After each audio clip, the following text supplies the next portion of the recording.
কল্পনা করুন আপনার সামনে দুটি দরজা রাখা হয়েছে। একটি দরজা এখনই খুলে যাবে, কিন্তু ভেতরে খুব সামান্য সুখ আছে। কিন্তু তার উপরে আছে আপনার স্বপ্নের জীবন।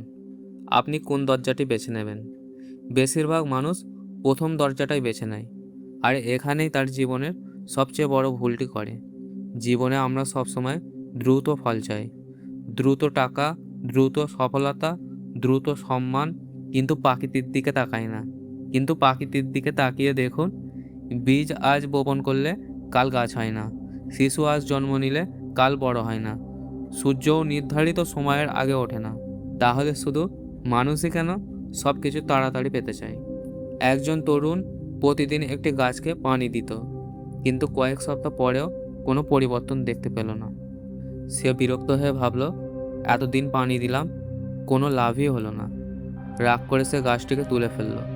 কিন্তু সে জানতো না, মাটির নিচে তখন শিকড় ধীরে ধীরে শক্ত ছিল, আর মাত্র কয়েকদিন অপেক্ষা করলে সেই গাছটি বেড়ে উঠতে শুরু করত।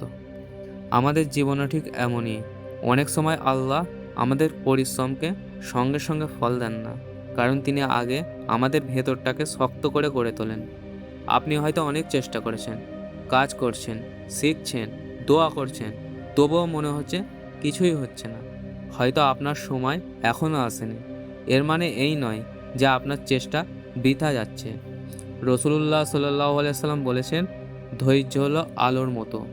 ধৈর্য মানুষকে এমন জায়গায় পৌঁছে দেয় যেখানে তাড়াহুড়ো কখনো পৌঁছাতে পারে না। আজ যারা সফল তারা একদিন ব্যর্থ হয়েছিল।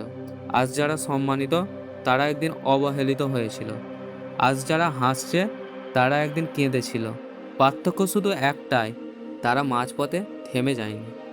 আপনার জীবনের সবচেয়ে বড় পরীক্ষা হতে পারে অপেক্ষা, কারণ অপেক্ষার সময়ই বোঝা যায় আপনি সত্যিই স্বপ্নটাকে ভালোবাসেন নাকি শুধু ফলটাকে।